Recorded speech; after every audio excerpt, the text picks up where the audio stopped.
কর্ম এবং ফল। দেখতে গেলে এই সমস্ত ব্রহ্মাণ্ড এই দুইয়ের মাঝেই স্থির হয়ে আছে। মানুষজন কর্ম করেন ভালো ফল লাভের আশায়, আর ভালো ফল লাভের আশায় উনি এটাই ভুলে যান যে উনি যে কর্ম করছেন তা কি করছেন। আমি বলেছিলাম কর্ম করুন ফলের চিন্তা না করে, কিন্তু কি কর্ম করছেন সেই বিষয়ে ভাবাটাও অত্যন্ত আবশ্যক। নয়তো অনেক সময় আমরা এমন কর্ম করে ফেলি যা না চাইতেও বিষে পরিণত হয়, যা হয়েছে দুঃশাসনের সাথে, দুর্যোধনের সাথে, গুরু দ্রোণের সাথে।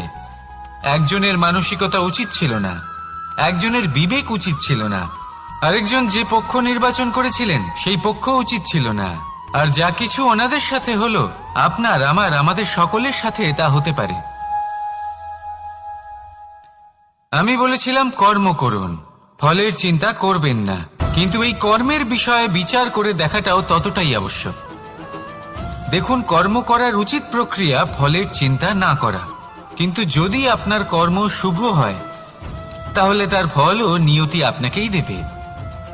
সর্বদা কর্ম করার সময় এটা ভাবুন যে আপনার এই কর্ম এই সংসারকে, এই সমাজকে, আপনার পরিবারকে, আপনার আশেপাশের মানুষজনকে কোন দিশায় নিয়ে যাবে।